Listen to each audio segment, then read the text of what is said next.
This episode is brought to you by Accenture. When your advertising operations fall out of sync, everything else follows. Spotify and Accenture are working together to reinvent the rhythm of ad sales, using automation, analytics, and smarter workflows to simplify campaign delivery and access better data across the business. The result? Less time spent on operations, more time connecting brands with the moments and fandoms that matter most. Learn more at accenture.com/Spotify. Listen, all you New Yorkers. Excuse me. Taxi. Okay, man, we're looking around. This is the 77 WABC minicast.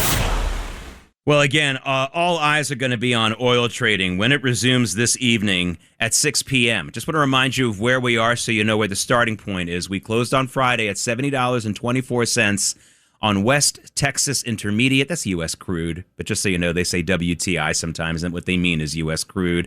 They also sometimes say light sweet crude, but don't drink it. Please don't drink it. Let's get you some gasoline prices. Gasoline prices dropped again overnight. The new national average for one regular gallon of gasoline is $3.86. It was $3.87 yesterday, and we were at $3.90 on Friday. Really continuing to drop. Just again, if you're paying attention, 56 cents less per gallon than it was a month ago today. And at $3.86, we are now 88 cents more. Some people might say just 88 cents more. Some people say, wow, that's a lot, 88 cents more. Any way that you say it, though, the number is the number. 88 cents more per gallon than we were on day one of the war with Iran. SpaceX, a lot of you wondering what's going on with SpaceX. They had that huge IPO about 10 days ago. Where are they right now? Well, they didn't have the greatest week. SpaceX shares were down for the week, but they're still up compared to that IPO price. Still $17 per share more than the IPO price, closing up at the $152 per share level. They still, though, are looking at a major situation of job growth there at SpaceX. They are hiring more, and the whole space sector, if that's what you want to call it, salaries are relatively high, and there's been a lot more hiring, and so this is a sector worth watching. Also, another story to talk about this week is AI data centers and how they're pushing up shares of other companies that you may not think are in any way related to AI. That includes Caterpillar, the big construction equipment company. You really can't build anything big in this country without something from Caterpillar. And Caterpillar shares were up 1% this week, but here's the stunning statistic.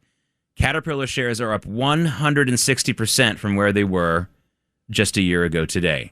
But speaking of paying a lot or things being up, of course, mortgages are more expensive than they were traditionally. They come down since President Trump took office, but we're still a lot higher. Some people might remember we were at a 2 handle on a lot of mortgages, between 2 and 3% for a while, 3% mortgages. Right now, we're at about 6.5% nationwide, and getting those mortgage rates down is a very big part of recovering the economy even more in this country. But here's something that you can do about it right now. A new report by Bankrate shows that American home buyers are paying $65 billion a year too much in mortgage payments because they haven't been bothering to shop around for a better mortgage. Sometimes they take their realtor's advice for a bank. Sometimes they take a friend's advice and they don't shop around enough. And in case you think this is income related, think again. Even wealthier Americans are also a part of this overpayment of mortgages. So, as always, it pays to shop around.